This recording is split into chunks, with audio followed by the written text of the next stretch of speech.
Dear graduates, congratulations to you all.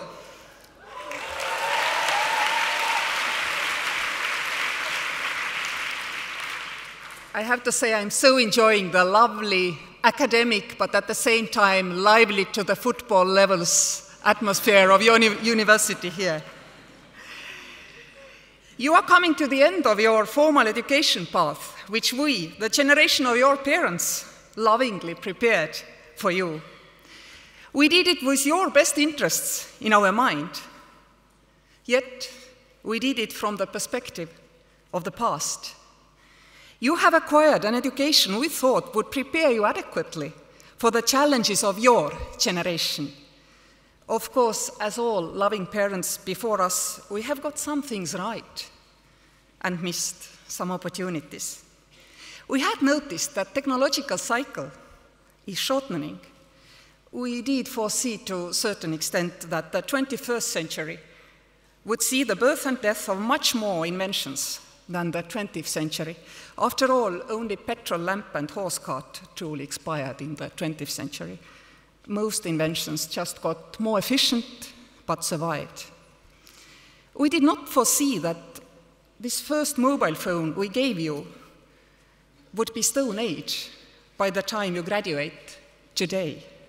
We did not foresee that the digital disruption to our societies would be so profound that many of you will be able to work very differently from us already at your graduation. We did not foresee that geography becomes meaningless for many professionals while seeking jobs. We did not foresee that many of you would not need to do what economists for a whole century thought inevitable: gather into enterprises in order to work in the most productive manner. We did not foresee that the proportion of people in developed economies working in industry would fall from about 30% when you were born to 19% today here in France when you graduate, and maybe only to 5% of the whole workforce by the time you have been on the job market for 15 years. We did not foresee that you would be the most powerful generation of history, free to work where you want, when you want, with whom you want, and able to reconsider as often as you wish. We gave you the freedoms we ourselves dreamt of, the 4 freedoms of Europe, Eurozone, Schengen. However, digital disruption is giving you much more we ever could. You will enjoy an absolute freedom globally, determined and defined only by your own imagination. You can work in different enterprises, even different countries, simultaneously. You will not need to demand flexible hours. Instead, you will define your hours yourselves. You will not accept to sit in one city or one country while you work.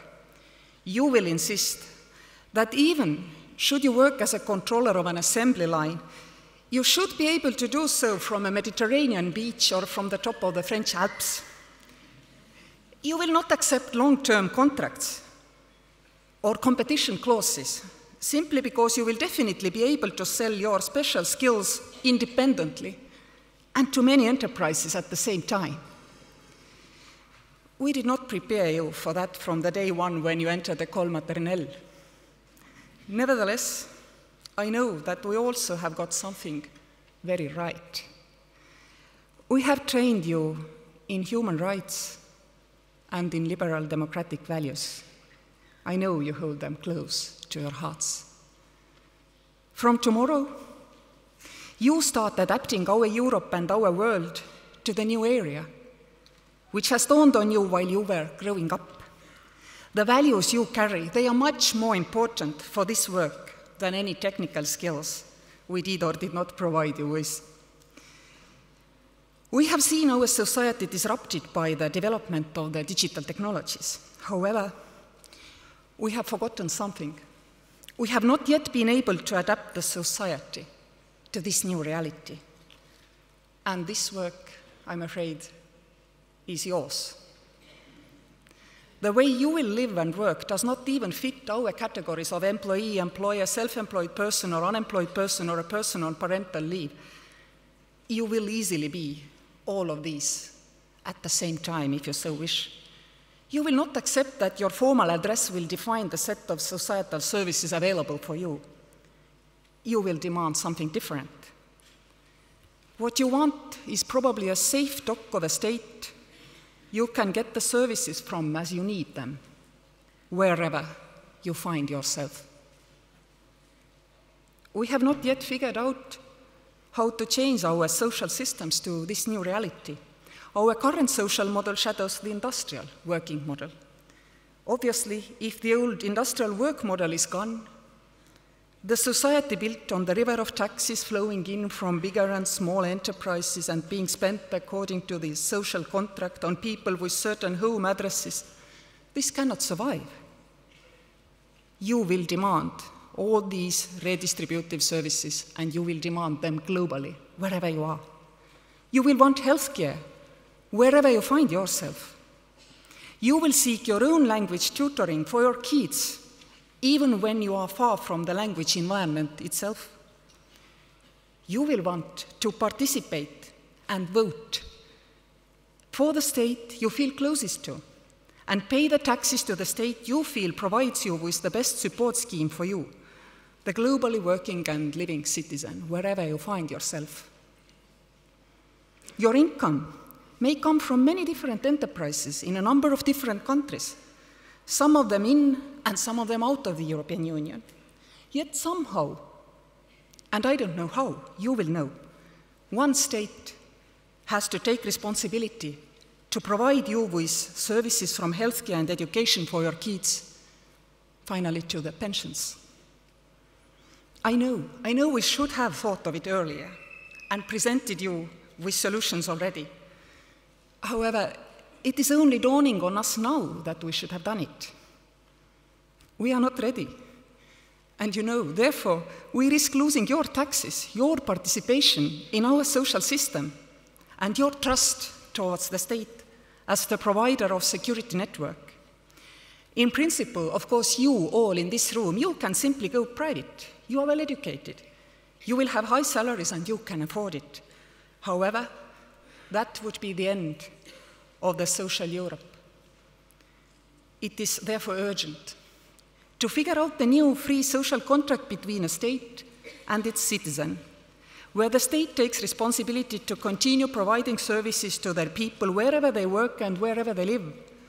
The citizens in exchange can contribute to the state's resources according to their income, whichever and wherever its origin. Without this new model, our society, which is able to provide the security networks we are so used to, will be gone. Income differences, they will get difficult to bear if basic services like education and healthcare would stop being available to all. Social mobility will die. In addition, it all will happen at this crucial period in history when we need resources to help those more vulnerable in our societies to adapt to the change we are all currently living. This change is, of course, unprecedented in its speed, but actually not in its nature. Humankind has seen one before. We do know that transformation from agricultural society to industrial one was very painful for vulnerable classes. And if we have taught you humanity the way we hope we have, you will act, and you will act quickly. You will adapt our societies before the positive technological transformation morphs into negative scenario for vulnerable people. And you will also need to adapt the education system to the needs of your kids, the way we never did. Your kids, they will be entering school much more literate, much more knowledgeable than you did, I'm sorry to say. They will have the world at their little fingertips from the age they learn to swipe the screens.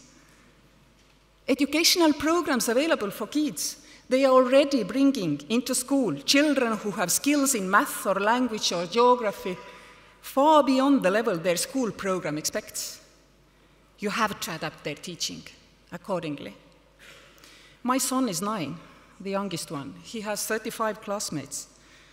And you know, only one has as bad command of English as is expected by the textbooks of grade 3. Half speak fluently, though none can write. Many can solve geometry problems that they have found in internet, learning programs far above the grade 3 too. They risk being bored and misbehaving. And even if they do not, they waste their time at school by not adding to the skill set they already have. These children, your children, they will not fit into a year-based system at all. What they need, I think they need a school which will develop what they already have while making sure they will not lack the understanding on how to be a human being, caring and compassionate. I think your kids do not want to start from grade 1 and pass from class to class. They want to sit with their mates at their level and solve problems that stimulate them.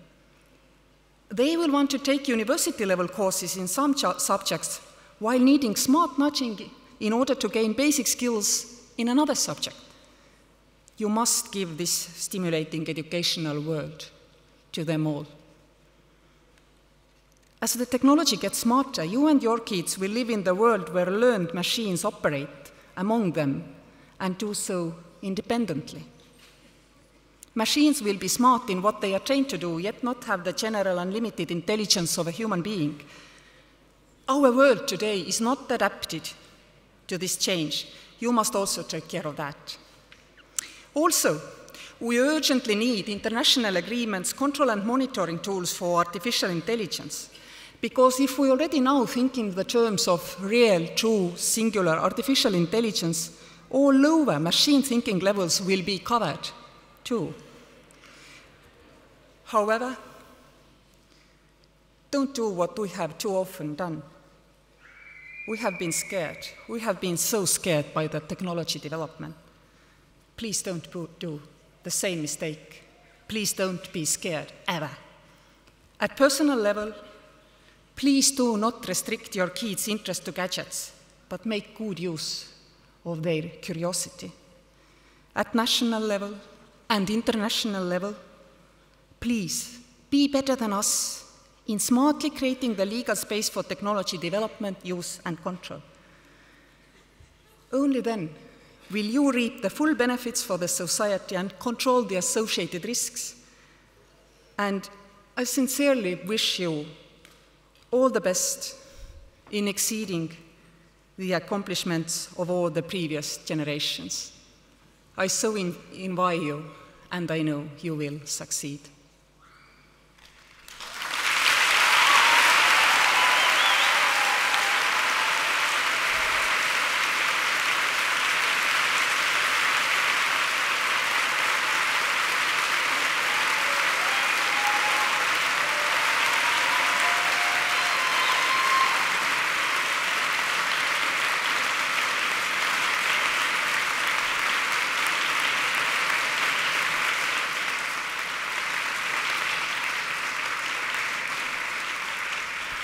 Voilà, bonne chance à vous tous. Je voudrais énormément remercier votre doyen, cher Enrico Letta, pour cette opportunité magnifique de discuter avec vous ces pensées, j'espère optimistiques, sur notre avenir avec vous. Merci.